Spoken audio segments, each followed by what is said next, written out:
नहीं, अब मुझे नहीं पता था। चले मैं वो पेपर देख के बताता हूँ, है ना आपको, ठीक है। कोलेस्ट्रॉल का फंक्शन क्या है, तो उसमें हाँ, और ऑप्शन दे रखा है कि एक्ट एज रिसेप्टर। तो क्वेश्चन नंबर 147 कोलेस्ट्रॉल वाला पेपर नहीं है तो कोलेस्ट्रॉल का उसमें करेक्ट ऑप्शन क्या था? एक minute, 147 which of the following bond, नहीं ये तो डिहाइड्रेशन है, 47 ये रहा। Cholesterol play important role in a controlling the fluidity of cell membrane, सही है। hold the membrane bound protein within a lipids bilayer, often has a role as a hormone receptor on the surface of membrane, is a water soluble molecule found in both prokaryotes and eukaryotes। तो इसमें आपने क्या लगाया सही, और दिया हुआ क्या था answer? Third option, hormone receptor. often has a role as hormone receptor on the surface of membrane। नहीं, फर्स्ट आंसर इसका क्लियर सही है, फ्लूइडिटी प्रोवाइड्स करता है और लिपिड्स का ही ये बना हुआ है, water soluble molecule found in, नहीं ये गलत है, ठीक है। और कोई ऐसा क्वेश्चन बेटा इसमें? सेकंड, ये जो थर्ड ऑप्शन दिया है ऑफन हैज अ, ये जो आपको ऑप्शन करेक्ट दिया हुआ है वो आप उसे गलत कर दीजिए, इसका फर्स्ट ऑप्शन आप सही कर लीजिएगा, ठीक है। Yes sir. सेल मेम्ब्रेन की फ्लूइडिटी, हम बोलते हैं ना डायनामिक सेल मेम्ब्रेन है, तो वो फ्लूइडिटी जो है वो इसी के कारण होती है, प्रोटीन, लिपिड्स और प्रोटीन्स के कारण। और बताएं सर, ओमेगा मिथाइल ग्लाइकोसाइड क्या होता है? Omega methyl glycoside, omega methyl glycoside इसे ओमेगा 3 कह सकते हैं, जिसमें फॉस्फो लिपिड्स अगर जुड़ा है तो, लिपिड्स तो है नहीं, ग्लाइकोसाइड हुआ तो इसे हम ओमेगा 3 भी बोल सकते हैं। इसमें है क्या ऑप्शन, कहां पर है? which is reducing। तो ये नंबर बता सकते हैं क्या?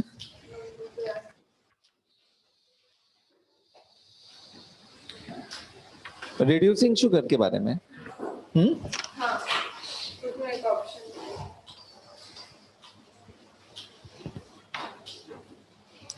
ग्लाइकोप्रोटीन्स, डिओडिनम, दोनों फिश। अच्छा, इसमें मैच द कॉलम बहुत सारे थे ना, आप लोगों ने सही किए सारे, किसी के मैच द कॉलम तो गलत नहीं हुए?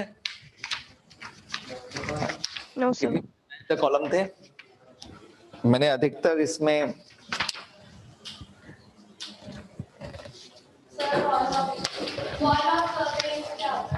बताया तो था मैंने।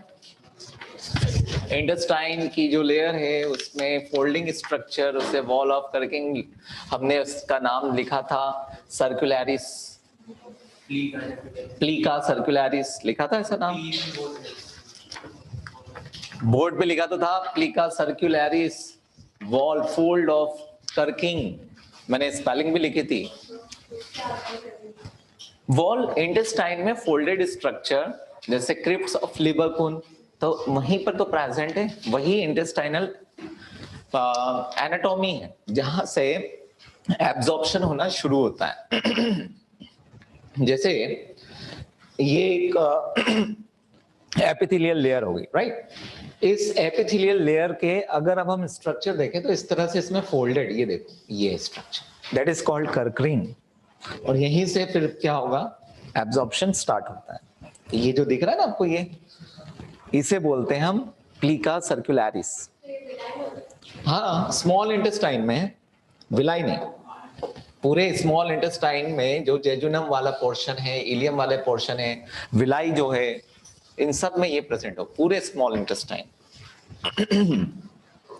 इसलिए कहते हैं टीचर्स का पढ़ा हुआ ध्यान से क्वेश्चन नंबर 40 समझ। सर। हाँ बोलो, क्वेश्चन नंबर जल्दी से बोलो। क्वेश्चन नंबर 141 141, ठीक है।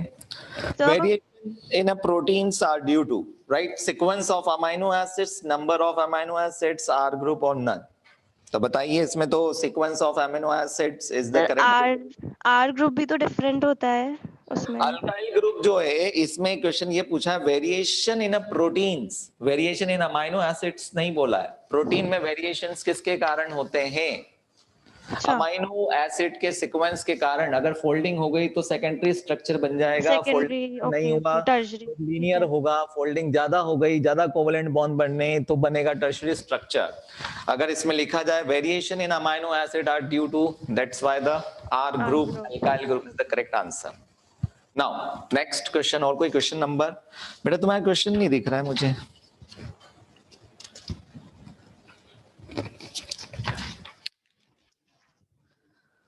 आपने ना, मतलब मैंने रिजल्ट जब देखा तो मुझे ना अच्छा नहीं लगा, बहुत कम कम मार्क्स लेकर आए हैं। अच्छा, पेपर किस किस ने नहीं दिया था पहले तो ये बताओ, टेस्ट क्यों नहीं दिया? अच्छा, फर्स्ट टेस्ट था तुम्हारा, और बाकी सबने दिया था इधर टेस्ट? और कोई क्वेश्चन पूछना है?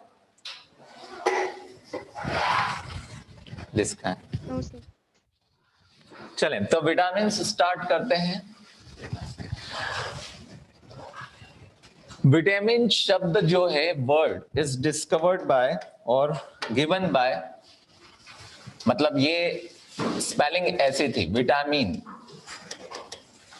ये जो विटामिन जो वर्ड है ये डिस्कवर्ड किया था लुनीन साइंटिस्ट ने, राइट? फिर विटामिन का मतलब क्या होता है? ऐसे ऑर्गेनिक इनऑर्गेनिक कंपोनेंट जिसमें अमीनो एसिड्स जुड़े हुए हैं, इसलिए इसे विटामिन कहा गया था, ठीक है? ल्यूनिन करके साइंटिस्ट ने डिस्कवर किया था, लेकिन इसके बाद में फिर इसके स्पेलिंग में से ई हटा दिया गया, क्योंकि सारे विटामिन जो है वो अमीनो एसिड्स से बने हुए नहीं होते।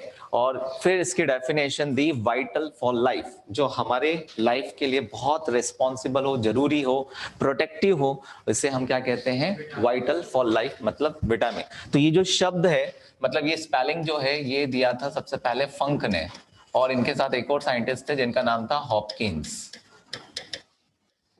ये तो डिस्कवरी हो गई, ठीक।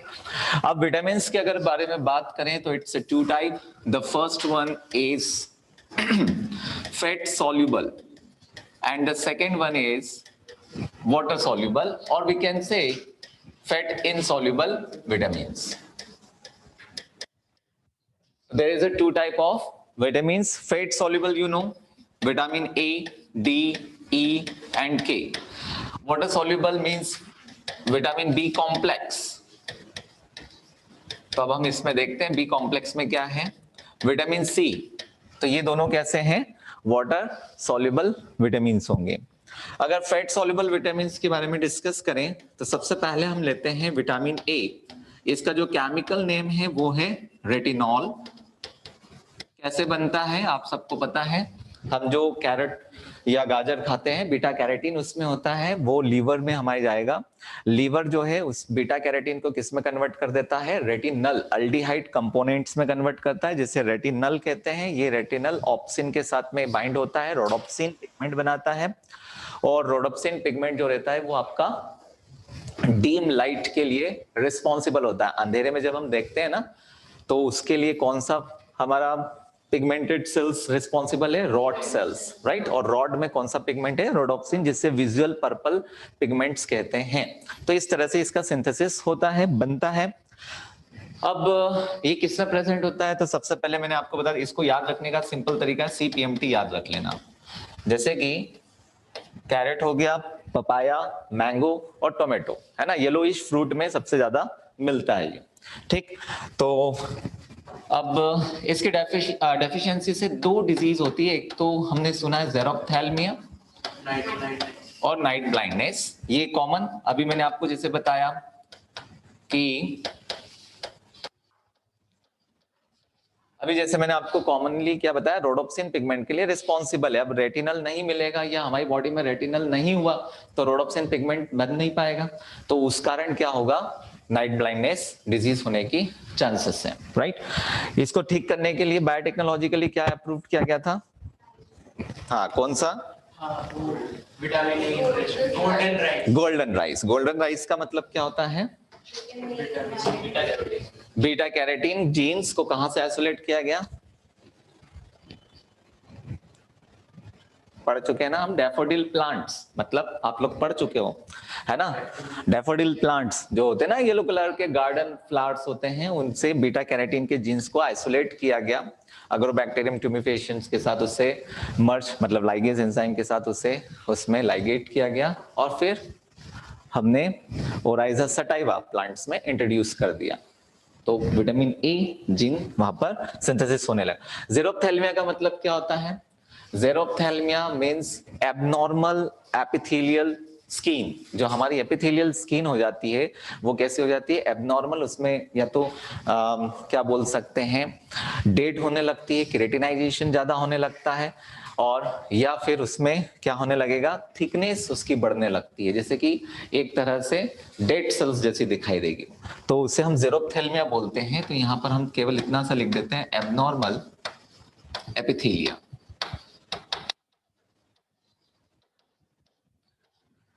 क्लियर? तो ये विटामिन ए से रिलेटेड हो गया। Now the next is vitamin D ले लेते हैं हम।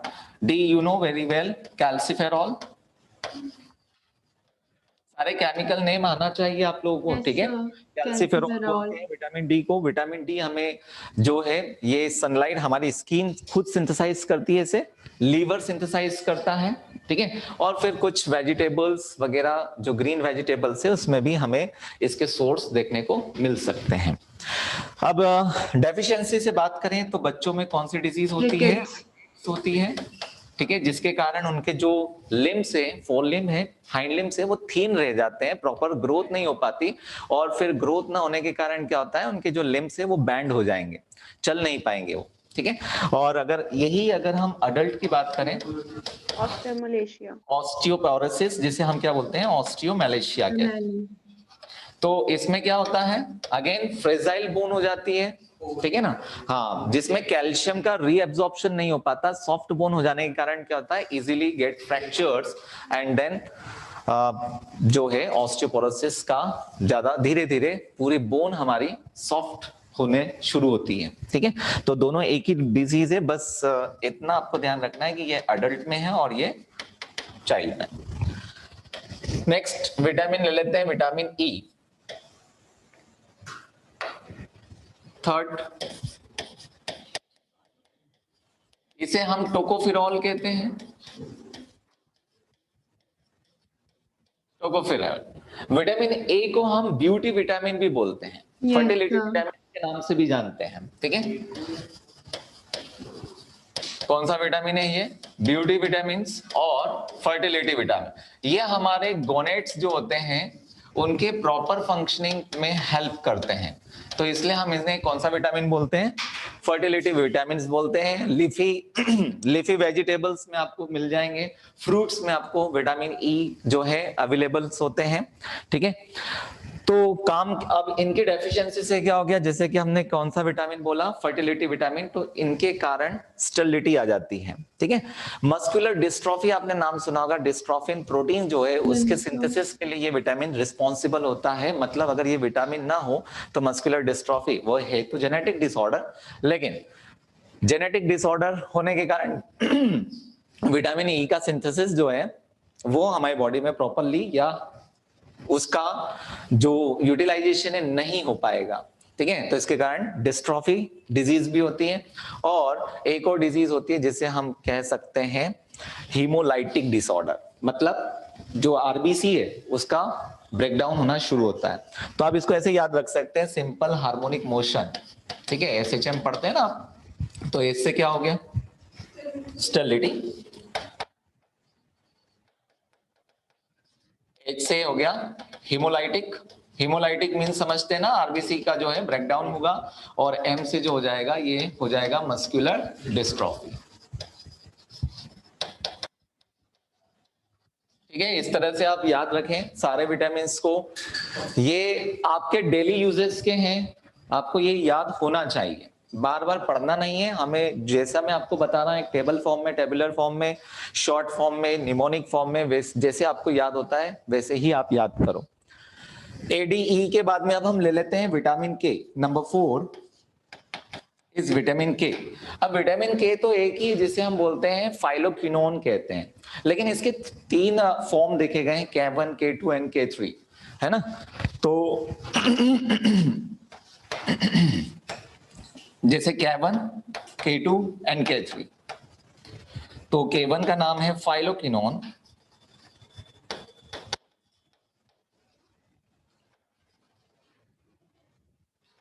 मेनिक्विनोन एंड मेनी डायोन। ये केमिकल नेम है, ये अगर ना भी याद हो तो कोई बात नहीं, केवल ये नाम याद रख लेना, ये हमारे लिए इंपॉर्टेंट है। फाइलोक्विनोन याद है, नीचे वाले ना याद हो तो कोई तकलीफ नहीं है, ठीक है।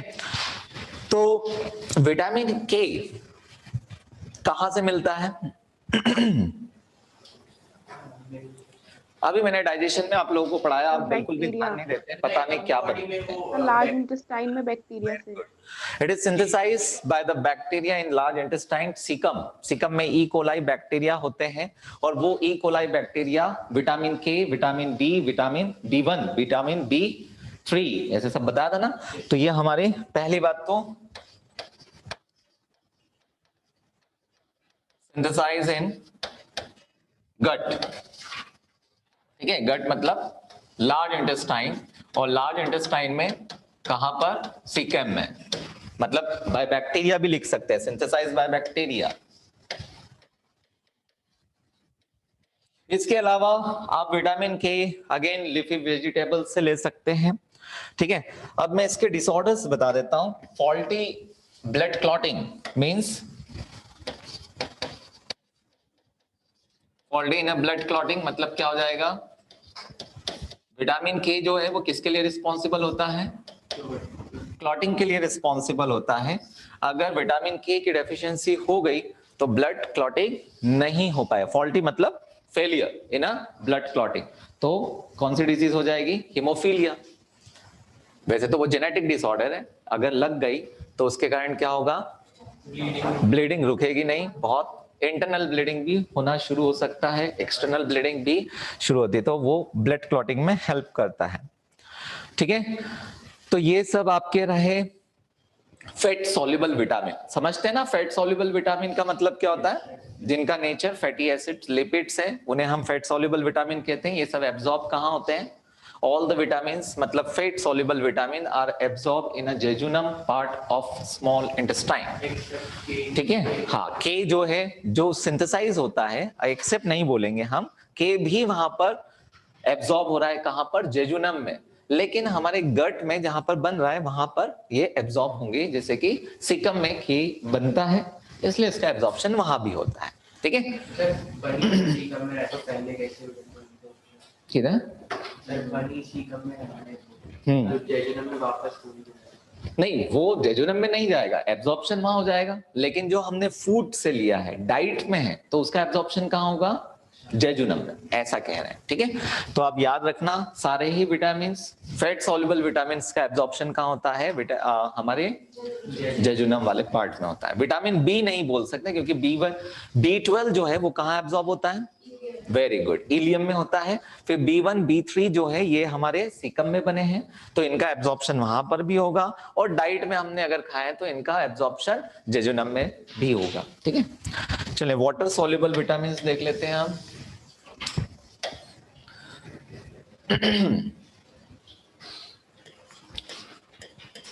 विटामिन B1, इसका नाम है थायमीन। जब आप नाइट्रोजन बेस थायमीन और विटामिन B1 थायमीन, इन दोनों के नाम को थोड़ा सा ध्यान से अगर ऑप्शन में आए, है ना, तो ये बहुत कंफ्यूज करते हैं, ठीक है ना। वो थायमीन है, ये थायमीन है। तो विटामिन B1 का केमिकल नेम क्या है? थायमीन। किसमें मिलेगा? ये हमारे ग्रेन्स में है, सीरियल्स में है, लेग्यूम्स प्लांट्स जो होते हैं, लेग्यूम्स, है ना, इन सब में विटामिन B1 जो है अवेलेबल होता है।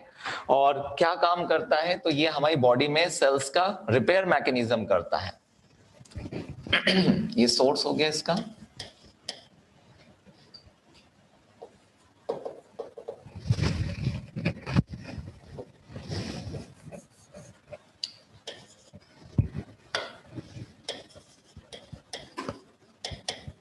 और यहां पर हम लिख देते हैं, ठीक है,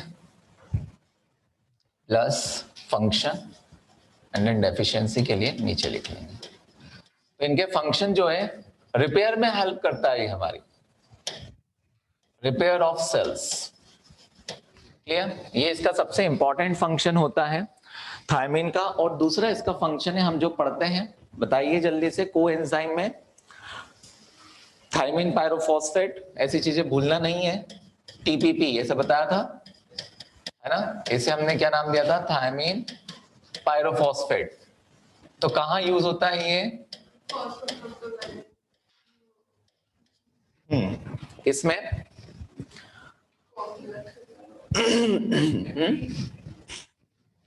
बॉटनी का सेल, राइट, सेल रेस्पिरेशन में कहां पर? अब बताओ।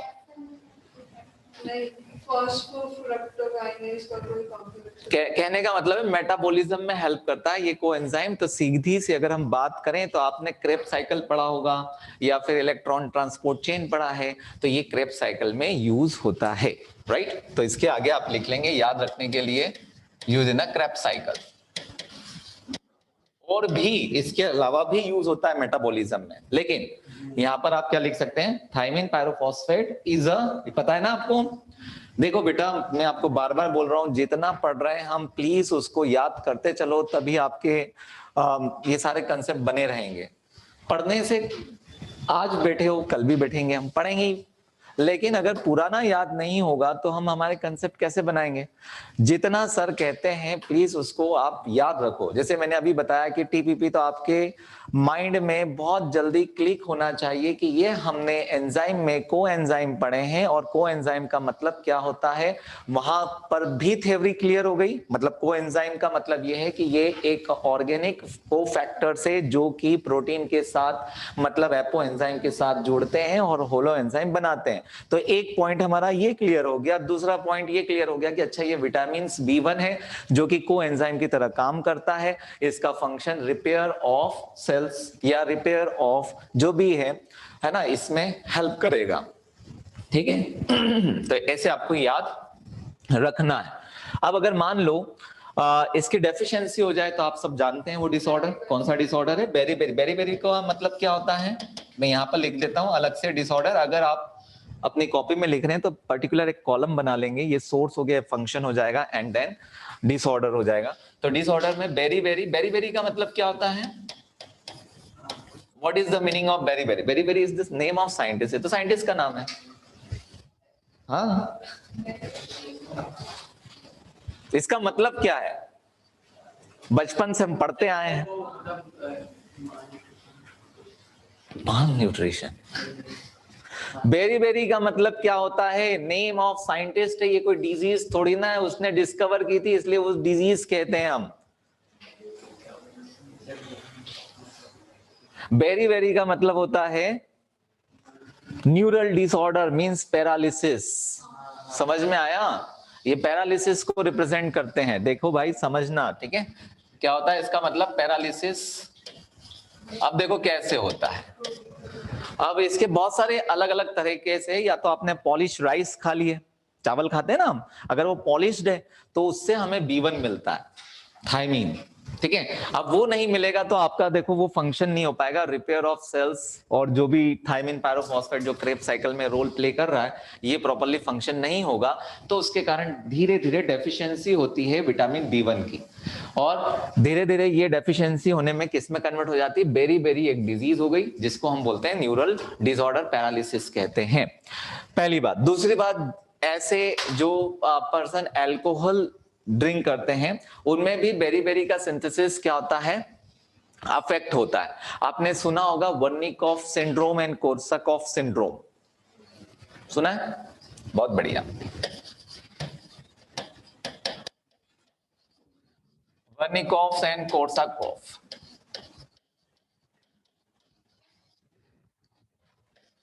इसे वर्निक बोलेंगे हम, दोनों को मैंने एक साथ लिखा, वर्निक, वर्निक्स एंड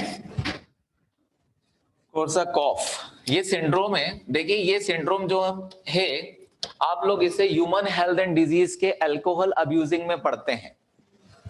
चैप्टर है ना हमारा human health and disease class 12th का, उस क्लास 12th में अल्कोहल अब्यूजिंग जो पहला हम पढ़ते हैं इम्यून सिस्टम, दूसरा हम पढ़ते हैं ड्रग अब्यूजेस और तीसरा जो है अल्कोहल अब्यूज पढ़ते हैं। तो उसमें ये सिंड्रोम के नाम आपके एनसीईआरटी में दिए हुए हैं। वर्निक सिंड्रोम और कोर्साकॉफ सिंड्रोम का मतलब मैं बता देता हूं क्या होता है। दिया हुआ है पहले। फैटी लीवर नाम सुना होगा, लीवर सिरोसिस जो है वो यही करते हैं। ये मतलब प्रिंसिपल हो गया उन सबका, मेन बेसिक हो गया। चलें देख लेते हैं क्या है। भाई ऐसी आवाज आए तो बता देना है ना। ये तो क्या होते हैं ये सिंड्रोम, देखिए विटामिन B1, ठीक है, अल्कोहल विटामिन B1 के सिंथेसिस को क्या कर रहा है, अफेक्ट कर रहा है, जिसके कारण लीवर में कौन से डिसऑर्डर्स हो गए, मतलब ये दो साइंटिस्ट के नेम है। अगेन ये सिंड्रोम जिसके कारण लीवर फैटी लीवर होने लगता है या लीवर सिरोसिस और लीवर कैंसर होने के चांसेस होते हैं। ठीक, B1 इन्हीं के कारण क्या है, न्यूरल डिसऑर्डर्स भी हो सकते हैं। इन्हीं ये किसको रिप्रेजेंट करेंगे, न्यूरल डिसऑर्डर होने के भी चांसेस है, मतलब पैरालिसिस भी कॉज करते हैं, इसलिए हम इसे बेरी बेरी के साथ लिखते हैं। तो बेरी बेरी एक हो गया, दूसरा क्या हो गया, वर्निक एंड कोर्साकॉफ सिंड्रोम। ठीक, अगर याद रखना है तो यहां पर ब्रैकेट में लिख लेंगे आप, ये किसके कारण होता है, अल्कोहल जो है एडवर्सली अफेक्ट करता है विटामिन B1 के सिंथेसिस को, तो अल्कोहल के कारण ये दो सिंड्रोम होते हैं। क्लियर, तो B1 ही हुआ, जल्दी से करते हैं। फिर सेकंड भी, विटामिन B1 के बाद में क्या आता है, B2। B2 का केमिकल नेम बताइए, राइबोफ्लेविन। राइबोफ्लेविन ये जो है ये भी किससे देखो, सारे vitamin B1 fish, milk, meat, egg, legume मतलब ग्रेन, सीरियल, इन सब से मिलते हैं। तो सोर्स सबका आप सेम लिख सकते हैं। इसमें और ऐड कर सकते हैं हम क्या कि इसमें अब हम और क्या ऐड कर सकते हैं, जैसे सीरियल्स लिखे हुए ही हैं, तो सीरियल्स ये तो ऐड है। इसके बाद में अब हम इनके फंक्शन देखते हैं। विटामिन B2 का फंक्शन बताइए। RBC production. आरबीसी प्रोडक्शन नहीं, नहीं भी फोलिक एसिड भी B10 भी करता है, B6 भी करता है। फंक्शन देखो भाई, बी राइबोफ्लेविन आपने नाम सुना है, FMNFAD कोफैक्टर, अगेन कोफैक्टर्स आए, फ्लेविन मोनोन्यूक्लियोटाइड है ना। ये जो है FMN और FAD ये दोनों रोल प्ले करेंगे इलेक्ट्रॉन ट्रांसपोर्ट चेन में, आपने पढ़ा होगा ये। तो ये ETC में हेल्प करते हैं, और FAD जो है ये क्रेब्स साइकिल्स में भी होता है। ठीक है, इलेक्ट्रॉन ट्रांसपोर्ट चेन में दोनों, और केवल FAD जो है वो किस में हेल्प करेगा, क्रेब्स साइकिल में। क्लियर, तो ये किसके फंक्शन हो गए, विटामिन B2 राइबोफ्लेविन के। डेफिशिएंसी, इसकी कॉमन डेफिशिएंसी है काइलियोसिस। ये क्या होता है, हाँ, क्रैकिंग ऑफ लिप्स है ना, स्किन जो है हमारे लिप्स के अगर ये क्रैक होने लगते हैं, उससे उस डिसऑर्डर को हम काइलोसिस कहते हैं। ठीक है, तो बस इसमें इतना ही है। Next is vitamin B3। B3 is niacin.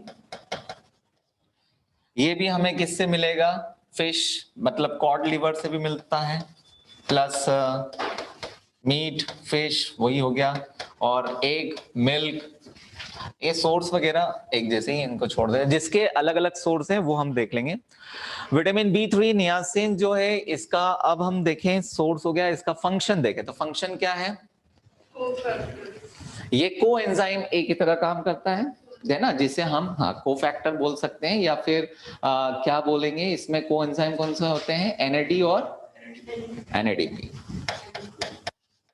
तो NAD और NADP, तो ये भी कोएंजाइम हो गए, कोफैक्टर्स हो गए आपके, राइट। ये भी किस में काम करेंगे, ये आपके क्रेब्स साइकिल्स में हेल्प करते हैं। ठीक, विटामिन B3 की डेफिशिएंसी से कौन सी डिसीज होती है, मोस्ट कॉमन, बचपन से पढ़ रहे हैं, वेरी गुड, पेलेग्रा। पेलेग्रा का मतलब क्या होता है, पिगमेंटेशन नहीं होता है। पैलेग्रा का मतलब क्या होता है?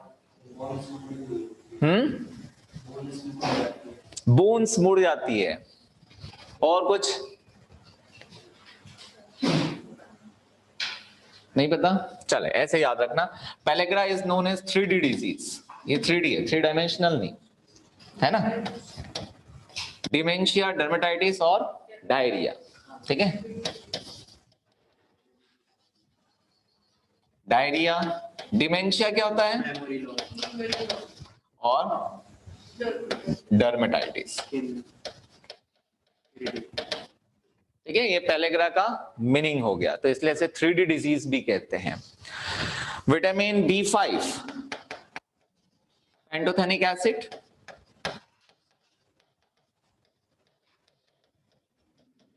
Pantothenic acid, vitamin B5।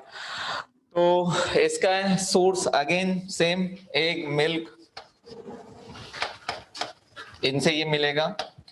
Function देखें तो कोएंजाइम ए जो है वो विटामिन B5 जो है यही बनाता है, जिसका रोल अगेन क्रेब्स साइकिल में है। इसके बाद में और विटामिन B5 जो है ये डेफिशिएंसी अगर हम इसके देखें डिसऑर्डर, तो इसके डिसऑर्डर से क्या होता है अभी? डर्मेटाइटिस। आपने हेयर फॉल नाम सुना होगा ना, या फिर अधिकतर हेयर फॉल होते हैं, ठीक है, वो इसी के कारण होते हैं, हेयर फॉल और इसके साथ साथ डर्मेटाइटिस। ये दो डिसऑर्डर जो हैं विटामिन B5 पेंटोथेनिक एसिड की डेफिशिएंसी से होते हैं, ठीक है। इसके बाद में विटामिन B6 आएगा। विटामिन B6 जिसे हम बोलते हैं पायरिडॉक्सिन। पायरिडॉक्सिन सेम, ये भी मिल्क, मीट, एग, इनसे हमें मिलेगा। और जो विटामिन B6 है, ठीक है, ये हमारे क्या फंक्शन करते हैं? अगर हम फंक्शन के बारे में बात करें तो ये हमारी आरबीसी सिंथेसिस में रोल प्ले करता है। अब अगर इसकी डेफिशिएंसी हो गई तो क्या होगा? एनीमिया। आरबीसी सिंथेसिस करता है, ठीक है, तो डेफिशिएंसी से एनीमिया और डर्मेटाइटिस। ये जो है, ये सारे एनीमिया जो है ये माइक्रोसिस्टिक में आते हैं। देखो मैं आपको 3 तरह के एनीमिया भी बता देता हूं, ताकि एनीमिया होते 400 तरह के हैं। जब आप टाइप्स ऑफ एनीमिया देखने जाएंगे तो 400 and types of anaemia, in 400 type of anaemia को 3 तरह के एनीमिया में मेजर क्लासिफाइड किया गया है हमारे लिए। मतलब जब तक आप कॉम्पिटिटिव एग्जाम के बारे में पढ़ रहे हैं तब। तो एक तो मैक्रो, MACRO, एक हो गया माइक्रो और एक हो गया नॉर्मो, ठीक है ना। मैं लिख भी देता हूं, मैंने बहुत बार शायद मुंह से बताया भी है, लेकिन आप लोग भूल जाते हैं। अच्छा लिखवा दिया था, वो कह रहा था तो लिखवाया नहीं। मैक्रो, माइक्रो, सिस्टिक, और एक होता है आपका नॉर्मो। देखो मैक्रो का मतलब क्या है कि ये आरबीसी का साइज है, कैसा हो गया? बड़ा। ये आरबीसी का साइज है, कैसा हो गया? छोटा, ठीक है ना। थोड़ा इसको बड़ा बना देते हैं, ये इस तरह से, ठीक। ये नॉर्मल है, नॉर्मली इसमें कोई तरह से कोई परेशानी। अब जो मैक्रोसिस्टिक है ये आपका मेगेलोब्लास्टिक भी बोल सकते हैं, इसको बोल सकते हैं कि नहीं, जिसमें आरबीसी का साइज कैसा हो गया? बढ़ गया, ठीक है। फिर इसे हम कौन सा, और विटामिन B12 की डेफिशिएंसी से भी बोल सकते हैं।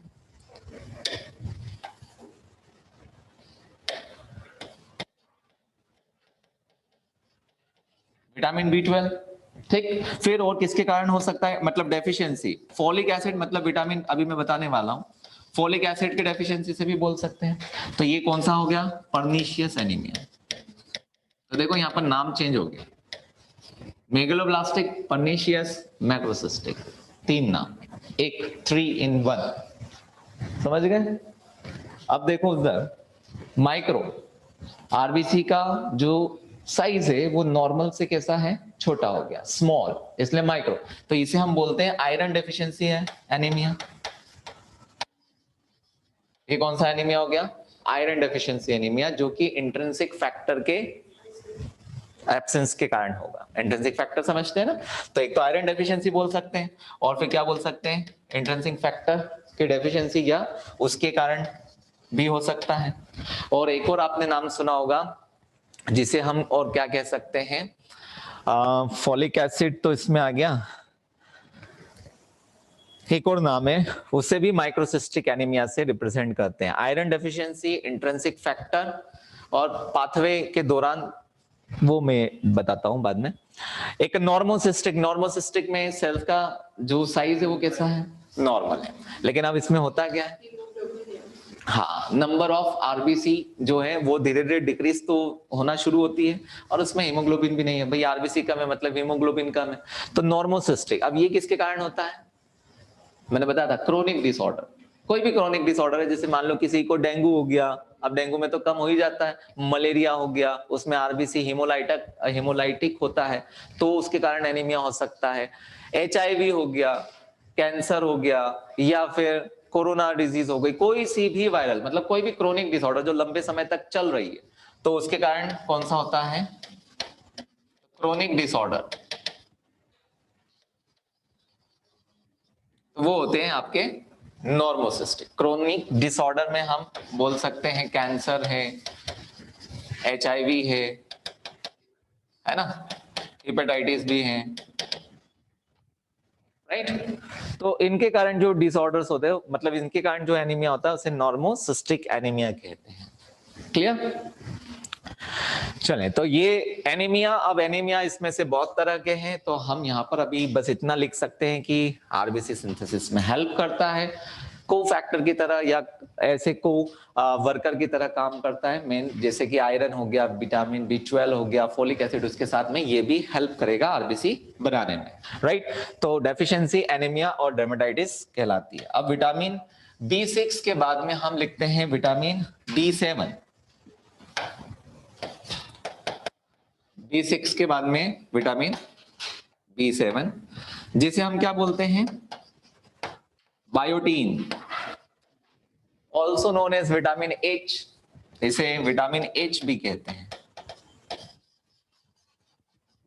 ठीक, अगेन ये आपको फोलिक, ये कहां से मिलेगा, वही ग्रीनी वेजिटेबल से, उससे भी मिल सकता है, ग्रेन से मिल सकता है, और मिल्क, मीट, एग, इन सब से ये आपको मिलेगा biotin. Biotin actually protein metabolism में हेल्प करता है, राइट। तो इसका फंक्शन अगर हम देखें तो क्या है, प्रोटीन मेटाबॉलिज्म, ये इसका फंक्शन है। इसके कारण क्या होता है, इसके कारण अगेन हेयर फॉल, डर्मेटाइटिस, ये डिसऑर्डर्स होते हैं, ठीक है ना। मेनली हेयर फॉल जो है विटामिन B7, और डर्मेटाइटिस जो है वो भी विटामिन B7 के कारण होते हैं। आप याद रखेंगे हेयर फॉल किसके कारण हो रहे हैं, मैंने शायद 2-3 बार लिखा हुआ है ना। तो जिस में लिखा है वो प्लीज याद रखना कि इसमें, हाँ, ई जो है बायो मतलब जो B5 B5 है ना, तो ध्यान रखेंगे। इसके बाद में आता है विटामिन 10, B10, इसे क्या बोलते हैं, फॉलिक एसिड।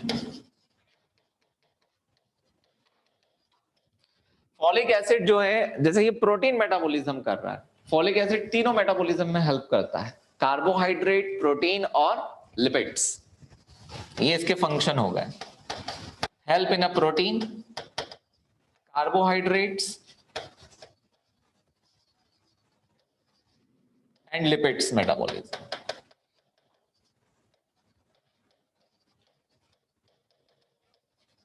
ठीक है, ये रोल है, फंक्शन है। अब डेफिशिएंसी से अगर हम देखें इसकी, तो डेफिशिएंसी से सबसे पहले अगर प्रोटीन इन सबके मेटाबॉलिज्म अफेक्ट होंगे, तो उसके कारण जो पर्सन है उसमें लॉस ऑफ एपेटाइट होने लगेगा। Loss of appetite you know, भूख नहीं लगेगी, है ना। तो ये बहुत इंपॉर्टेंट विटामिन है। बच्चों में कभी कभी भूख नहीं लगती, खाने की इच्छा नहीं होती, तो ये एक डेफिशिएंसी को रिप्रेजेंट करता है। अब लॉस ऑफ एपेटाइट हुआ मतलब क्या होगा, कमजोरी आ जाएगी, वीकनेस। आरबीसी सिंथेसिस करता है ना, तो उसके डेफिशिएंसी के कारण क्या हो गया, एनीमिया। और ये एनीमिया जो है वो कौन सा है, देखो पर्निश, मतलब मैक्रोसिस्टिक एनीमिया। समझ गए, क्लियर। ये हो गया विटामिन B10। ये याद रखना, ये इंपॉर्टेंट विटामिन है, फॉलिक एसिड। आपने फॉलिक एसिड की टैबलेट, हाँ कहें। तो फॉलिक एसिड तो विटामिन B9 होगा ना? विटामिन B9 B10 दोनों को ही कहते हैं कॉमनली, इसलिए मैंने डायरेक्टली 10 लिखा है, ठीक है। आपने देखा होगा ना बीच में 7 8 का जो केमिकल कंपोजिशन है वो अलग है, 9 को भी बोलते हैं 10 को भी बोलते हैं, क्योंकि दोनों के केमिकल कंपोजिशन फॉलिक एसिड जैसे ही होते हैं, इसलिए, है ना। आपने देखा होगा ना, प्रेग्नेंट जो लेडी होती है उसे फॉलिक एसिड टैबलेट दी जाती है, वो इसीलिए दी जाती है ताकि उनमें एनीमिया और वीकनेस ना रहे, ठीक है। B10 के बाद में अब हम लेते हैं विटामिन B12। इसको कहते हैं हम साइनोकोबाल अमीन।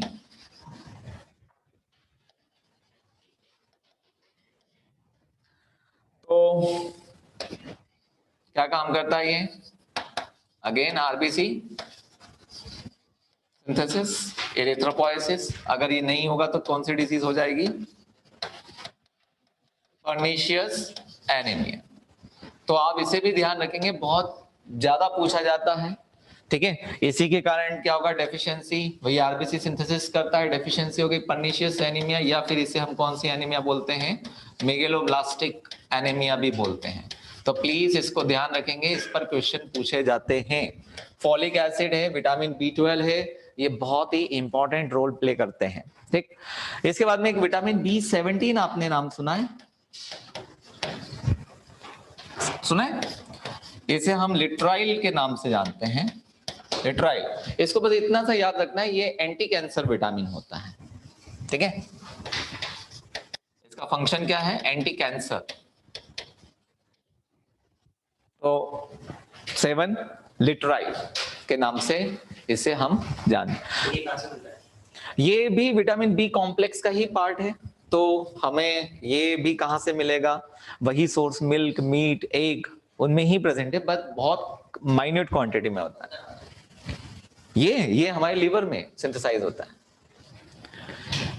सर मतलब ये कैंसर ट्रीटमेंट में हेल्प करता है? नहीं बेटा, एंटी कैंसर है। एंटी कैंसर का मतलब ये होता है, कैंसर ट्रीटमेंट में हेल्प नहीं करेगा। जैसे अभी गर्मी के दिन आ रहे हैं, आप लोग छाछ पीते हैं ना, ठीक है, तो वो एक एंटी कैंसर है। येलो फ्रूट्स खाना चाहिए, वो भी एंटी कैंसर उसमें प्रॉपर्टीज होती है। Prevents cancer. ये एक ऐसा विटामिन है जो एंटी कैंसर है। अगर कहीं कैंसरस सेल ग्रो हो रही होगी तो हो सकता है उसको नॉर्मली ये एपोप्टोसिस कर दे, है ना, मतलब एक तरह से एंटी कैंसर एजेंट है। देखो, हम सबकी बॉडी में नॉर्मल सेल डिवीजन होता है, अब हमें क्या पता, है ना, कहीं कहीं पर एबनॉर्मल सेल्स भी बनती है। अब हमारे जैसे आप हैं, हम हैं, तो 40-50 ईयर तक क्या होता है, ये एबनॉर्मल सेल्स को ट्रीट करने की हमारी बॉडी की टेंडेंसी होती है, जिसे हम प्रोग्राम सेल डेथ के नाम से जानते हैं, इसे एपोप्टोसिस कहा जाता है।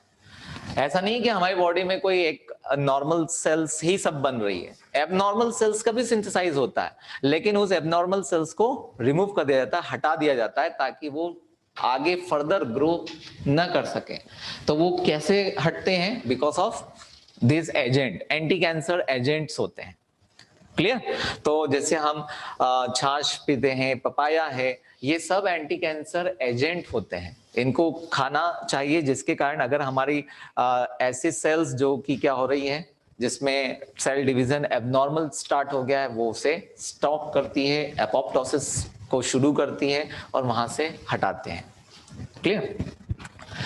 इसके बाद में अब एक ही विटामिन बचा है वाटर सॉल्युबल में, जो है विटामिन के।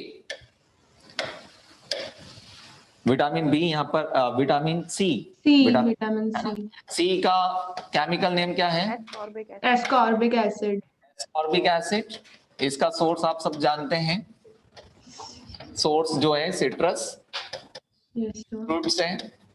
जितने भी सिट्रस फ्रूट है या जितने भी फ्रूट्स आपको खाने में खट्टे लगेंगे, उन सब का सोर्स क्या हो गया? विटामिन सी हो गया। क्या क्या काम करता है ये हमारी बॉडी में? सबसे पहले हमारे अंदर एस्कॉर्बिक एसिड जो है ये हेल्प करता है एंटीऑक्सीडेंट ऑफ एंटीबॉडी। ये फंक्शन लिख रहे हैं ना, प्रोडक्शन ऑफ एंटीबॉडी। एंटीऑक्सीडेंट की तरह काम करता है। टीथ और गम्स के लिए भी अच्छा फिर इसके बाद में ये गुड फॉर हमारे जो गम्स है, बोन है, टीथ है, उनके लिए बहुत इंपॉर्टेंट क्या है ये? ठीक है, विटामिन होता है, राइट? इसलिए हम बोलते हैं ना एस्कॉर्बिक एसिड को, अभी जैसे कोरोना डिजीज हुई थी तो हम कहते हैं विटामिन सी का यूज करना चाहिए। क्यों करना चाहिए? एंटीबॉडी प्रोडक्शन कर, तो इसलिए ये इम्यूनिटी के लिए रिस्पॉन्सिबल है। ठीक है, तो किससे मिलेगा हमें? जितने भी सिट्रस फ्रूट्स हैं उन सारे सिट्रस फ्रूट में ये अवेलेबल है नेचुरली। नहीं तो आप आर्टिफिशियली भी ले सकते हैं, टैबलेट्स आती हैं। कौन सी टैबलेट आती है? है ना, बहुत पुरानी है। खैर, तो ये हमारे हो गए एस्कॉर्बिक एसिड। अब डेफिशिएंसी से कौन सी डिजीज होती है? स्कर्वी। हाँ, ये देखो, good for gum, bone and teeth. तो आपके दांत जो हैं वो जॉ सॉकेट में कैसे हो जाएंगे? लूज होना शुरू होंगे। आपके गम में से ब्लीडिंग होना शुरू होगी, है ना। दांत ऐसे जैसे मैं कह रहा हूँ बोलते बोलते गिर सकते हैं। हो जाता है, ऐसा होता भी है।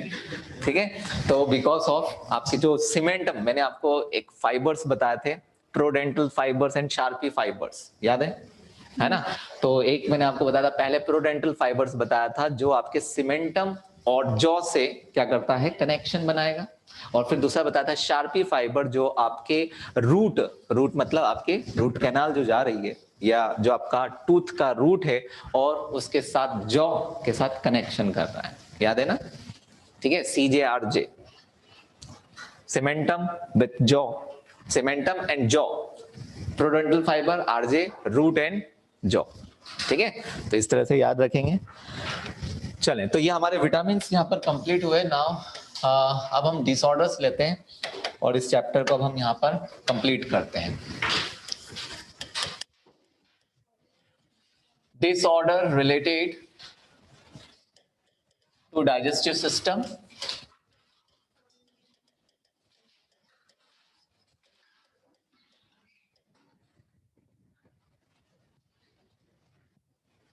पहला डिसऑर्डर लेते हैं वॉमिटिंग। वॉमिटिंग जो है इसे हम बोलते हैं, है ना, हमारे स्टमक का जो कंटेंट है वो क्या आने लगता है? इसोफेगस के थ्रू माउथ में आता है, तो उसे हम कहते हैं ejection of stomach content from the mouth, या through oesophagus from the mouth. तो ये क्यों होता है? Because of the cardiac sphincter is open. और जो वॉमिटिंग सेंटर है वो मेडुला ओब्लोंगेटा है, तो उस मेडुला ओब्लोंगेटा के कारण हमारा जो कार्डियक स्फिंक्टर है वो कैसा हो जाता है? रिलैक्स, जिसके कारण स्टमक कंटेंट इजेक्ट होता है। क्या रीजन है क्यों इजेक्ट हो जाते हैं? बहुत सारे रीजन है। एसिडिटी के कारण हो सकता है, ओवर ईटिंग के कारण हो सकता है, इनडाइजेशन के कारण हो सकता है ना। बैक्टीरिया अगर फूड में प्रेजेंट है, जैसे कि मान लीजिए कोई भी कॉलीफॉर्म बैक्टीरिया, किसी भी तरह का कोई भी बैक्टीरिया अगर हमारे स्टमक में गया है तो उसके कारण भी इजेक्शन प्रॉपर्ली शुरू हो जाता है, तो उसे हम वॉमिटिंग कहते हैं। तो इसे हम बोलेंगे ejection of stomach content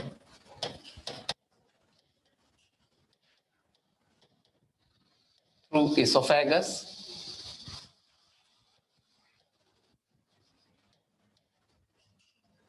from mouth.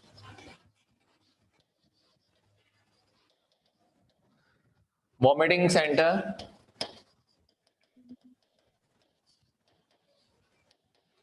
Located in medulla Medulla oblongata. ठीक है, तो ये याद रखना। या फिर हम यूं भी कह सकते हैं कार्डिक स्फिंक्टर जो है हमारा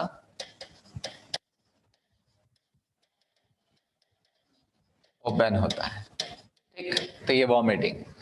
सेकेंड डिसऑर्डर लेते हैं indigestion.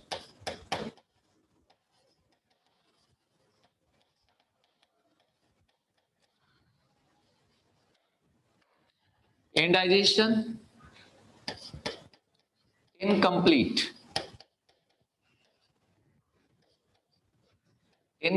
digestion of food due to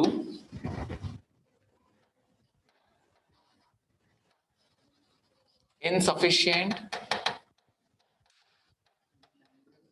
secretion of gastrointestinal juice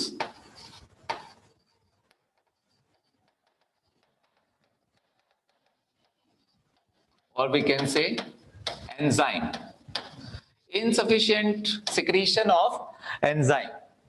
जब हमारी बॉडी में मतलब जब हम खाना खाते हैं और खाना खाने के समय क्या हो गया, इनसफिशिएंट सिक्रीशन हुआ। अब ऐसा क्यों हो रहा है, ऐसा तो होना नहीं चाहिए। तो इनसफिशिएंट सिक्रीशन ऑफ एंजाइम दो ही कारण से हो सकता है। पहला, या तो आपने ओवर ईट कर लिया है, स्पाइसी फूड खा लिया है ना, तो उसके कारण एंजाइम का सिक्रीशन क्या होने लगते हैं, इनिबिट होने लगते हैं, कम हो जाते हैं। तो ये किसके कारण होता है, due to spicy food plus, है ना, और ठीक है, spicy food and overeating. ठीक, तो ये इंडाइजेशन हो गया। डेफिनेशन ध्यान से आप देखते जाना, कौन कौन सी क्या क्या डेफिनेशन है, प्लीज इसे याद रखेंगे आप। अगेन डिसऑर्डर है, जितने भी डिसऑर्डर फिजियोलॉजी से रिलेटेड है वो हमें सब याद रखना है, ठीक है। जॉन्डिस, जॉन्डिस जो है ये, इस पर एक क्वेश्चन आता है, पता है आपको। Jaundice is related to disorder digestive system, है ना, डाइजेस्टिव सिस्टम से रिलेटेड डिसऑर्डर जॉन्डिस है। इसे आप और किसी से रिलेटेड करेंगे। तो जॉन्डिस जो है इसका सिंपल सा मीनिंग क्या है,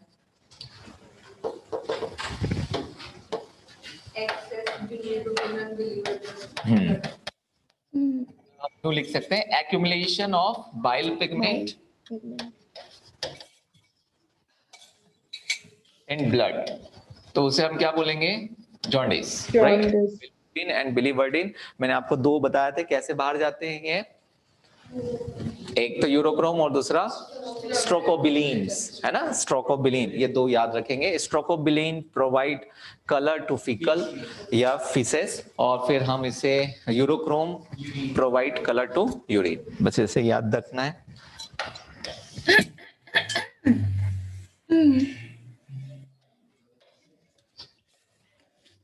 अल्सर, अल्सर डिसऑर्डर जो है ये क्या होता है, इसमें हमारी जो एपिथेलियल म्यूकोसा लाइनिंग जो है या एपिथेलियल सेल्स जो है वो इरोड होने लगती है due to the high secretion of HCl and pepsin, ठीक है। Erosion of gastric mucosa,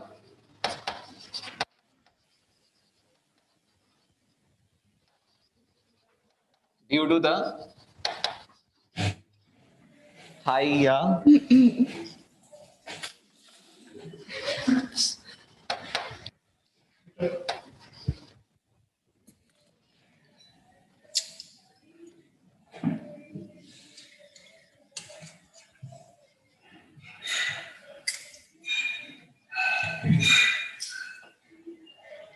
amount of HCl and pepsin। तो अल्सर, और एक और रीजन है इसका, कौन सा, हाँ, हेलिकोबैक्टर जिसे पेप्टिक अल्सर होता है। तो हेलिकोबैक्टर पाइलोरी एक बैक्टीरिया है। कौन सा बैक्टीरिया है ये? Positive negative? Gram negative bacteria है। और कौन से दो साइंटिस्ट है जिन्होंने सबसे पहले हेलिकोबैक्टर पाइलोरी का एंटीबायोटिक बनाया था? वॉरेन एंड मार्शल, ध्यान रखेंगे, नोबेल प्राइज मिला इन्हें फिजियोलॉजी का, है ना। हाँ, तो इन्होंने ही हेलिकोबैक्टर पाइलोरी को सबसे पहले डिस्कवर किया था और बताया था कि जो पहले बताया ये जो अल्सर है, इस अल्सर के कारण बहुत सारे लोगों की डेथ होना शुरू हुई। पता ही नहीं चला कि किस कारण लोग जो है वो मर रहे हैं। फिर उसके बाद में यही मार्शल और वायरन ने एसिडिटी को क्रिएट करा और फिर स्टमक डियोडिनम वाले पोर्शन में ये बैक्टीरिया डिस्कवर किए जो कि पूरी तरह से स्टमक की लाइनिंग को इरोड कर रहे हैं, मतलब गैस्ट्रिक म्यूकोसा की लाइनिंग को डैमेज कर रहे हैं बिकॉज ऑफ बैक्टीरिया जो है वो एसिडिक बैक्टीरिया है। और इसके कारण आपके स्टमक में कंडीशन भी कैसी बन रही है? एसिडिक कंडीशन, और म्यूकस कोटिंग प्रॉपर्ली बन नहीं रही है, उसके कारण म्यूकोसा इरोड होने शुरू हो रहा है। फिर उन्होंने मार्शल और वारेन ने फिर क्या किया? एंटीबायोटिक इसके लिए बनाए, तो उन्हें इसके लिए नोबेल प्राइज मिला। ठीक है, तो हेलिकोबैक्टर, इसे हेलिकोबैक्टर इसलिए बोलते हैं क्योंकि इसका स्ट्रक्चर जो है हेलिकल शेप इस तरह से था। देखो, वो डिपेंड करता है कि कैसे आपके अंदर कितनी ग्रोथ है। बेस से हो सकता है ये इस तरह से, ये बैक्टीरिया का स्ट्रक्चर था हेलिकल, इस तरह से स्ट्रक्चर। ये डिपेंड करते हैं कि आप कैसे, जैसे कि अभी अब सब जानने लगे हैं, जब ये पहले एक पैंडेमिक डिसऑर्डर हो गया था, मान लो किसी को हो रहा है तो बहुत सारे उस कम्युनिटी में देखा गया स्पाइसी फूड के कारण बैक्टीरिया के इन्फेक्ट, क्योंकि ये बैक्टीरिया वाटर में अवेलेबल था तो उसके कारण भी होना शुरू हुआ। हमारे स्टमक में एसिडिक कंटेंट होने के कारण इसकी ग्रोथ बहुत आसानी से हो रही थी। ठीक है, तो बेस अब ये डिपेंड करता है कि किसी कम्युनिटी क्या होती है कि टेबलेट एंटा एसिड ले लो या बेस ले लो, कोई भी ले लो, तो उसमें क्या होता है, ये बैक्टीरिया हो सकता है ज्यादा नुकसान न करे और हम क्या हो जाए, क्योर हो जाए, मतलब ये डिजीज से ठीक हो जाए, है ना। लेकिन ये जब बैक्टीरिया का ग्रुप ज्यादा हो जाएगी या ग्रोथ ज्यादा हो जाएगी तो उसे हम गैस्ट्रिक अल्सर या पेप्टिक अल्सर कहते हैं। अल्सर हो गया। इसके बाद में नेक्स्ट हम देखते हैं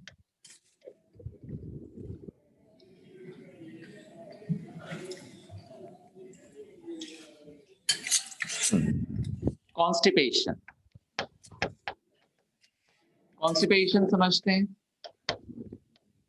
जो हमारा फूड है अनडाइजेस्टेड फूड, वो हमारे कोलोन पार्ट में ही रिटेन रहता है, प्रॉपरली मूव नहीं कर पाता, तो उसे हम क्या बोलते हैं? कॉन्स्टिपेशन कहते हैं। तो that means retention of undigested food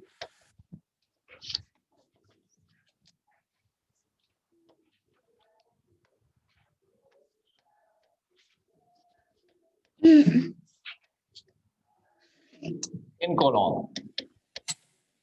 ठीक है, और क्या हो गए? एबनॉर्मल बाउल मूवमेंट्स आते हैं, तो उसे हम कॉन्स्टिपेशन कहते हैं। इसको रिलीफ, इससे रिलीफ होने के लिए क्या परगेटिव लैक्सेटिव प्रॉपर्टीज हम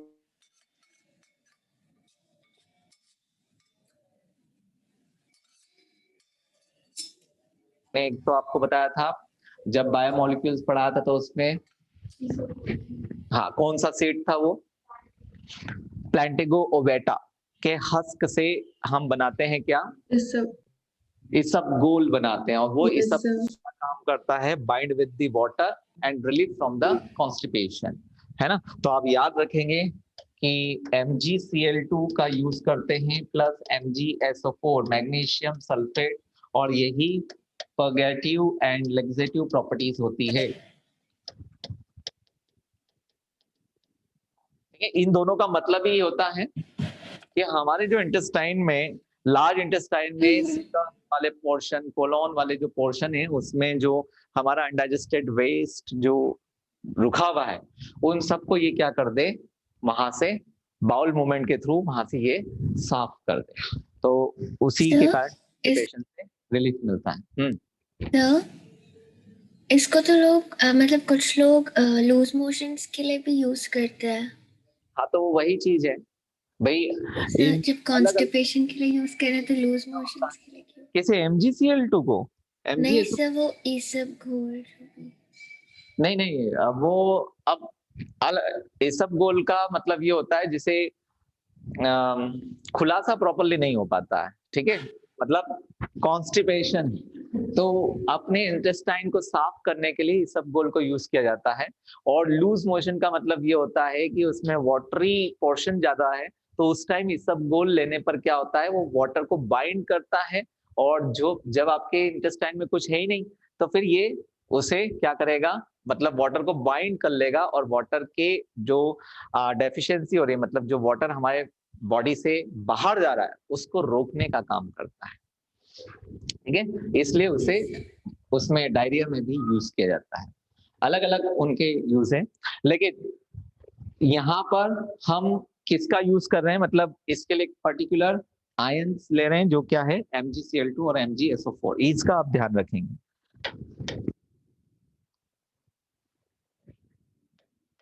नेक्स्ट है 6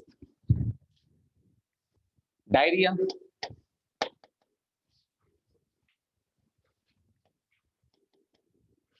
डायरिया एबनॉर्मल फ्रीक्वेंसी या इरेगुलर फ्रीक्वेंसी भी बोल सकते हैं of a bowel movement and watery secretion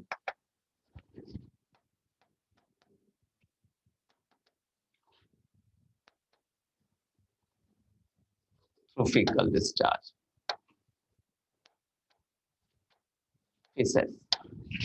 ठीक है। Abnormal frequency of bowel movement, bar bar bowel movement frequency आना शुरू होती है जिससे एक्सेस वाटरी सिक्रीशन होता है, किसके थ्रू, फिसेस के थ्रू, उसे हम क्या कहते हैं, डायरिया कहते हैं ना। तो डायरिया के लिए क्या किया जाता है कॉमनली, ORS। हाँ, ओरल रिहाइड्रेशन सॉल्यूशन, आप एक ग्लास में 1 चम्मच नमक 2 चम्मच चीनी डालकर पी जाओ तो उससे राहत मिल जाती है, ठीक है। तो ये हो गया डायरिया। नेक्स्ट अब हम डिसऑर्डर ले लेते हैं, लैक्टोज इंटॉलरेंस। ये डिजीज आपने सुनी होगी लैक्टोज इंटॉलरेंस, है ना। लैक्टोज इंटॉलरेंस जो है यूरिडाइल ट्रांसफरेज एंजाइम की डेफिशिएंसी के कारण होती है, तो आप याद रखेंगे due to deficiency of uridyl transferase, तो गैलेक्टोज का लेवल बढ़ता जाएगा, तो उसे हम क्या बोलेंगे, हाँ गैलेक्टो, भाई ब्रेकडाउन नहीं हो रहा, लैक्टोज भी आप मिल्क डाइट लेते हैं उन सब में गैलेक्टोज होता है, पार्शियल ब्रेकडाउन हुआ ना बेटा। ग्लूकोज जो है एक्चुअली क्या होता है, देखो मुझे पता है, लैक्टोज जो है ना, ये क्या, जब आप लैक्टोज मिल्क शुगर को लेंगे में यूरिन ट्रांसफरेज है जो गैलेक्टोज 1 फॉस्फेट में कन्वर्ट करेगा, and then galactose 1 phosphate is converted into glucose, right. तो गैलेक्टोज जो है इसका पार्शियल डाइजेशन होगा, या फिर हम यूं कह सकते हैं कि जितने भी मिल्क डाइट है उसमें गैलेक्टोज शुगर प्रेजेंट होती है, तो वो गैलेक्टोज शुगर हमारे बॉडी में डाइजेस्ट मतलब कन्वर्ट नहीं हो पा रही है, जिसके कारण क्या होगा, इंटॉलरेंस हो जाएगा। तो ये जो डिसऑर्डर है, हाँ आप देखिएगा इसका मैकेनिज्म है, पूरा सेल्यूलर मेटाबॉलिज्म है। ये जो लैक्टोज है ना, ये लैक्टोज यूरिडाइल ट्रांसफरेज एंजाइम के प्रेजेंस में किस में कन्वर्ट होगा, अभी मैं आपको आधा ही बता रहा हूं। तो ये गैलेक्टोज 1 फ्रक्टोज मतलब गैलेक्टोज 1 जैसे हम ग्लूकोज 1 फ्रक्टोज क्या बोलते हैं, ग्लूकोज फॉस्फेट बोलते हैं, तो इसी तरह से ये बनेगा ग्लूकोज फर्स्ट फॉस्फेट बनेगा PO4, एंड देन फिर ये कन्वर्ट होगा बहुत इसके अलग अलग तरह के मेटाबॉलिज्म, एक सिंपल मेटाबॉलिज्म हो गया, एक मेटाबॉलिज्म अलग है। इसका मतलब भी क्या हुआ देखो, सर तो फिर अल्टीमेटली तो फिर अपन क्यों लिखते हैं लैक्टोज को ग्लूकोज प्लस गैलेक्टोज, ग्लूकोज लिखना चाहिए? नहीं ग्लूकोज में कन्वर्ट नहीं हुआ ना, पार्शियल। जैसे आपने न्यूक्लिक एसिड सुना है, न्यूक्लिक एसिड में हम क्या लेते हैं, न्यूक्लिक एसिड में अगर हम एग्जांपल लें, एक यूरिडाइल, एक वहां पर भी एंजाइम होता है, जैसे कि हमने टोमेटो खाया, तो टोमेटो में एक न्यूक्लिक एसिड सपोज, तो उसका पार्शियल डाइजेशन होने के कारण क्या बनेंगे, जितना भी न्यूक्लियोटाइड्स है, तो उसके कारण यूरिक एसिड का सिंथेसिस होना शुरू हो गया, तो वो गाउट डिजीज में हेल्प करता है। एक अलग, ये भी एक मैकेनिज्म है, मतलब वो मैं बताऊंगा आपको, ठीक है। ये कहने का मतलब क्या है, लैक्टोज इंटॉलरेंस का मतलब है जब अगर आप दूध या उससे बनी हुई जितनी भी चीज है, खोया है, पनीर है ना, ये सब आप खाते हैं, तो ये बच्चों को डाइजेस्ट नहीं हो पाती और बड़ों को भी डाइजेस्ट नहीं हो पाती। ये आपके इंटेस्टाइन में क्या होगा, गैस प्रोड्यूस करेगी due to the insufficient enzyme. कौन सा एंजाइम है, यूरिडाइल ट्रांसफरेज। तो जो ग्लूको लैक्टोज शुगर है उसका कंप्लीट मेटाबॉलिज्म नहीं होता, जिसके कारण गैलेक्टोज जो कि मिल्क शुगर में प्रेजेंट है, मतलब लैक्टोज जो प्रेजेंट है मिल्क में, और उसके अलावा जो आप ये सारी चीजें बनाते हैं मिल्क रिलेटेड प्रोडक्ट, उसमें गैलेक्टोज भी होती है। तो वो गैलेक्टोज आपके बॉडी में धीरे धीरे क्या होने लगेगा, बढ़ने लगेगा। तो इसलिए इसे हम क्या बोलते हैं, गैलेक्टोस्मिया कहते हैं। नहीं सर, मेरा ये डाउट है कि अगर गैलेक्टोज ग्लूकोज हो जाएगा, हाँ। जब अपन लैक्टोज का ब्रेकडाउन लिखते हैं तो अपन ग्लूकोज प्लस गैलेक्टोज लिखते हैं, हाँ। फिर अपन वहां पे गैलेक्टोज लिखते हैं, वहां पे भी ग्लूकोज लिखना चाहिए ना? नहीं, जो वो है, जैसे कि अगर उसके अकॉर्डिंग देखें ना, जैसे लैक्टोज है तो लैक्टोज आपका क्या है, डाइसेकेराइड है। अब ये डाइसेकेराइड लैक्टेज एंजाइम की प्रेजेंस में किस में कन्वर्ट हो गया, ग्लूकोज प्लस गैलेक्टोज में ये कन्वर्ट हो गया, राइट। तो ये है तो मोनोसेकेराइड। अब गैलेक्टोज जो है ये वापस किस में कन्वर्ट होता है, ग्लूकोज में कन्वर्ट होता है ना। तो गैलेक्टोज भी एनर्जी प्रोड्यूस कर सकता है, लेकिन इसका कन्वर्जन है क्या ये एग्जैक्टली, अल्डोज शुगर, ये भी एक तरह का कौन सा अल्डोज शुगर ही है, तो इसका कन्वर्जन किस में हो जाएगा, ग्लूकोज में होगा। तो अब ये ग्लूकोज को तो यूटिलाइज कर लिया, लेकिन जितनी आप मिल्क डाइट लेंगे उन सब में है ना गैलेक्टोज आपको एज कंपेयर टू ग्लूकोज से ज्यादा मिलेगा। मतलब इसका परसेंटेज मान लीजिए 60% है और इसका परसेंटेज कितना हो गया, 40%। उसी से आपके क्या बने हैं, मिल्क डाइट बनी हुई, मतलब मिल्क जो है इसका कंपोजिशन देखें मिल्क में, तो 60% कौन सा हुआ, गैलेक्टोज।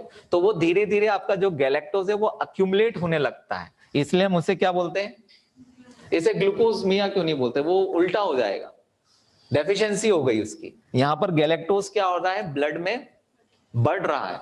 क्यों बढ़ रहा है, क्योंकि उसका प्रॉपर मेटाबॉलिज्म नहीं हुआ। और मेटाबॉलिज्म क्यों नहीं हुआ, क्योंकि मैंने आपको उसका रीजन भी बताया।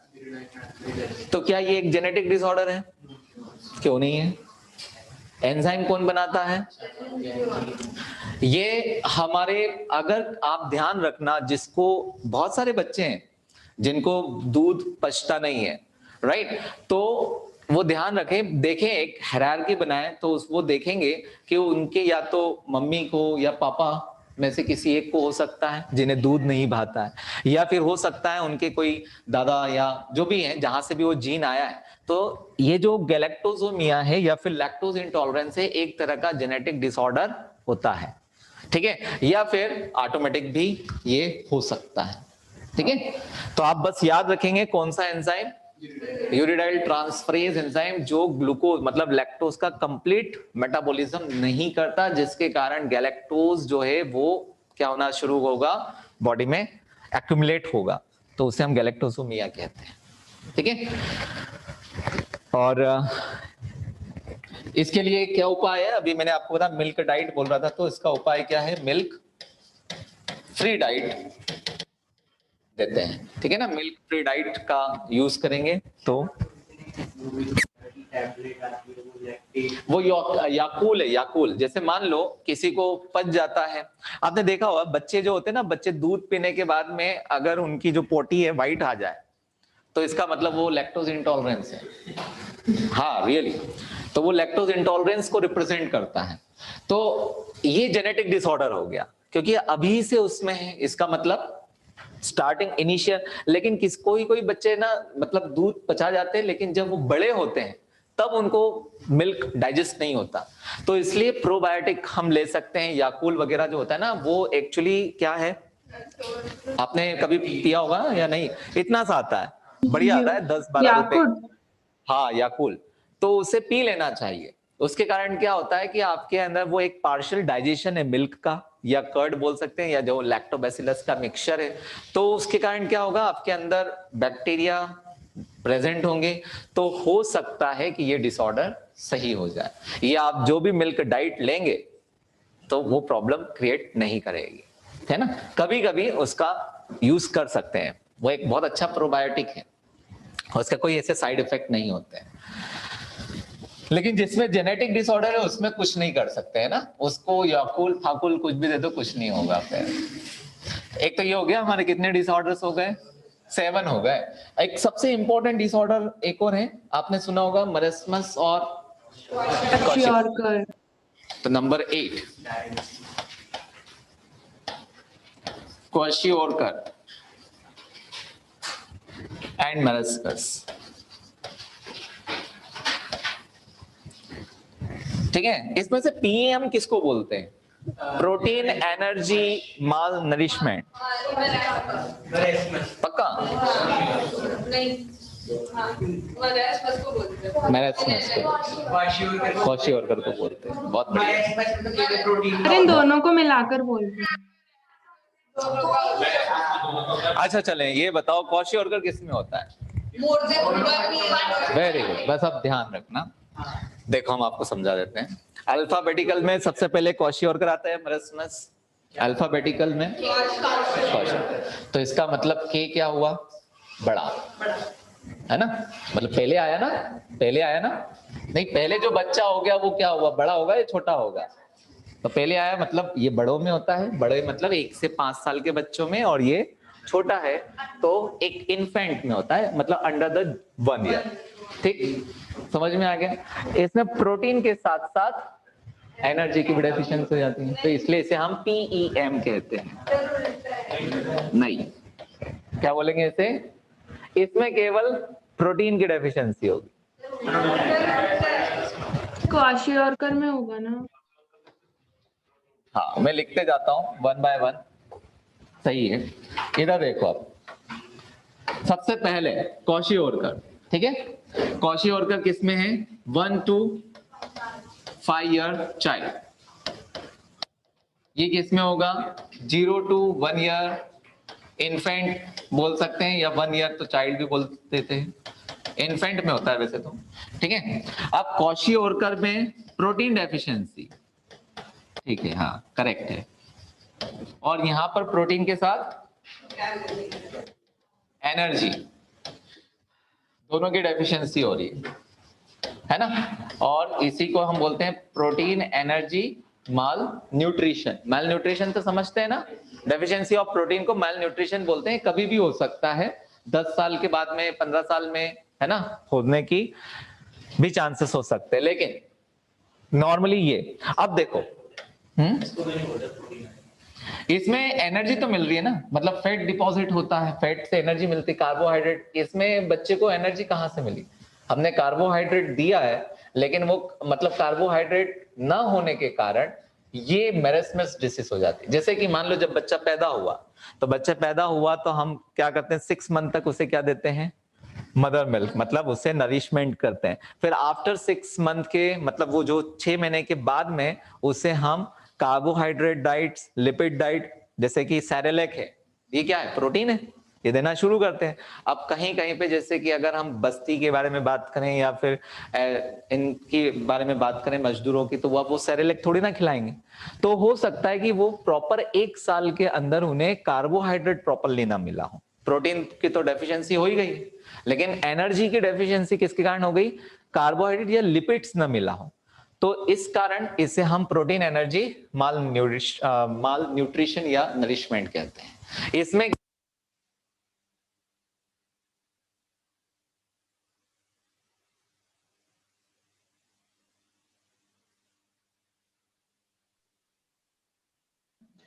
सर आपकी वॉल्यूम नहीं आ रही।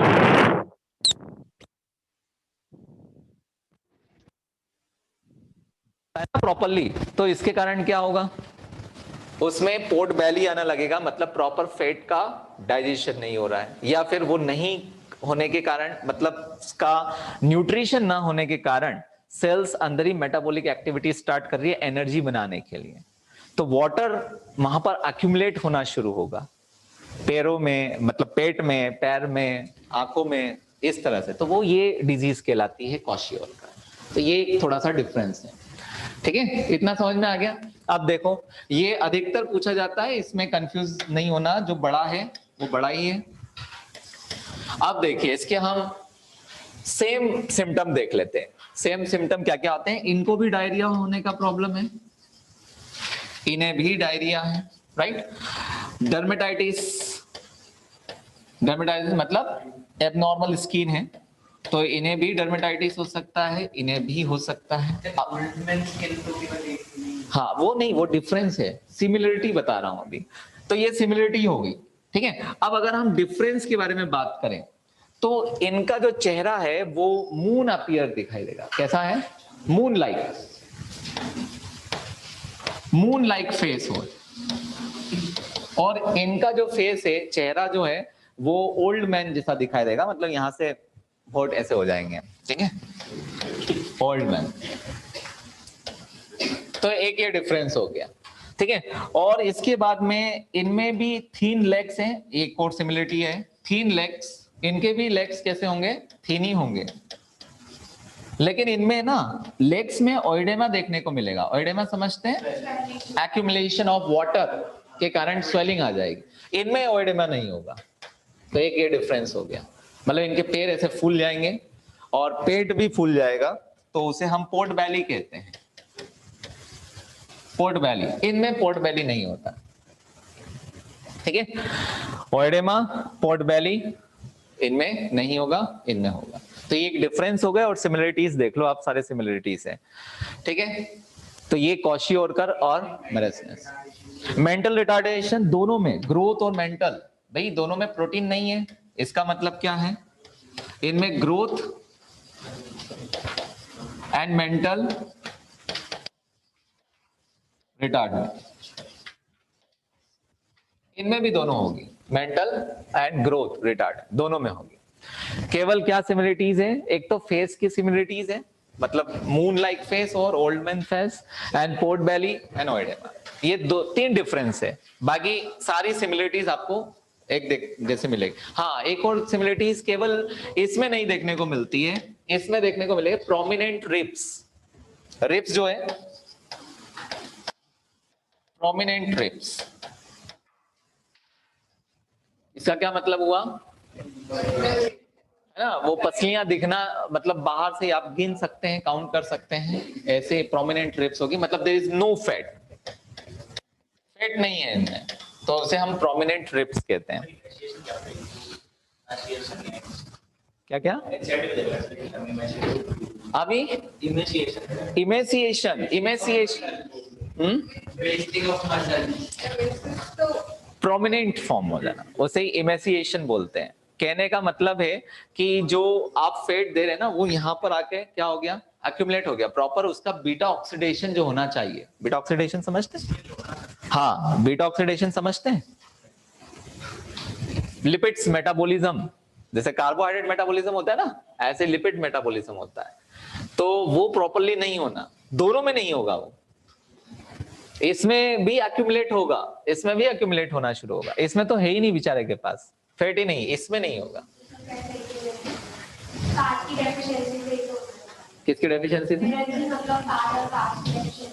हाँ एक्यूमुलेट का मतलब है कि अगर खाया भी उसने तो क्या होता है, जब बॉडी भी मेटाबॉलिक एक्टिविटी करती है तो फैट का कंप्लीट डाइजेशन नहीं हो पाएगा, क्योंकि एबनॉर्मल हो गया ना वो, तो इसलिए फैट अक्यूमुलेट होना भी शुरू हो जाएगा, या वाटरी पोर्शन के साथ वहां पर वो अक्यूमुलेट हो गया, ये नहीं हो सकते हैं, ये होता है, इसको आप बचा सकते हो, इसको भी बचा सकते हो 5 साल। हाँ इनको प्रॉपरली आप डाइट दो, बैलेंस डाइट दो, कार्बोहाइड्रेट और प्रोटीन रिच सब्सटेंस दो तो ये बिल्कुल सही हो जाएंगे। इसलिए बोलते हैं कि हम जो खाना है वो वेस्ट नहीं करना चाहिए, बांट देना चाहिए। शादी का खाना है, कोई भी फंक्शन का खाना है, आपका बर्थडे है तो किसी दिन जाकर खिला देना चाहिए, क्योंकि हमारे यहाँ इंडिया में सबसे ज्यादा जो है वो न्यूट्रिशन की ही प्रॉब्लम है।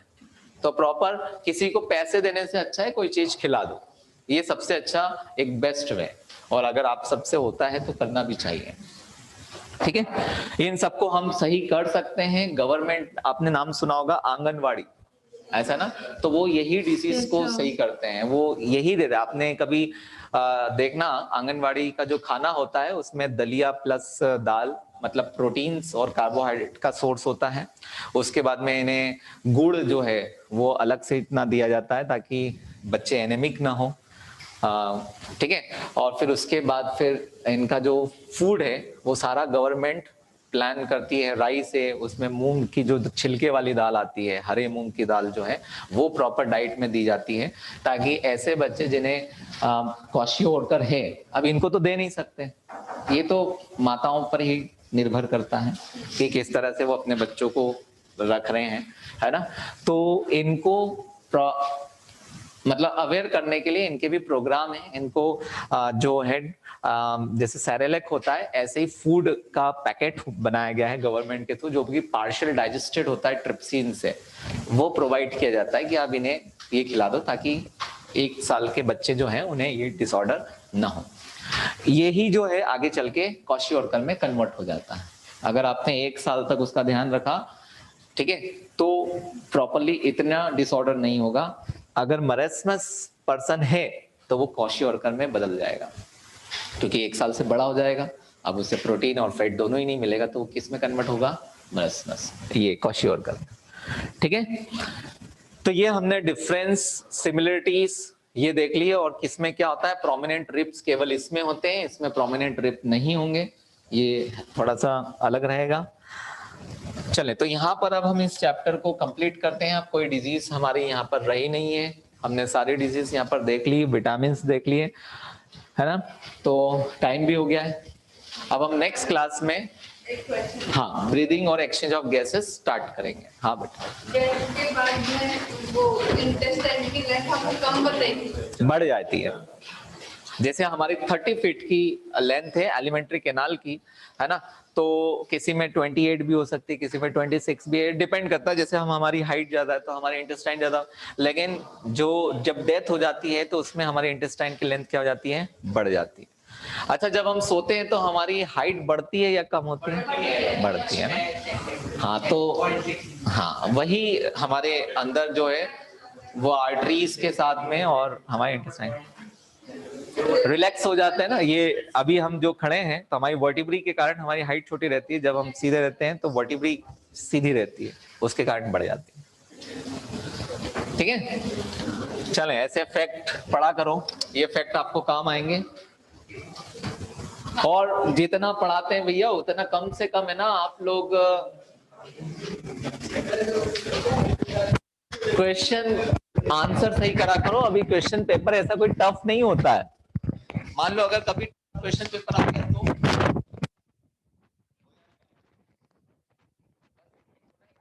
आप लोगों को करना है और आप लोगों को भी करना है, करने से ही होता है ना। घंटे को भी चलो मिलते हैं नेक्स्ट क्लास में।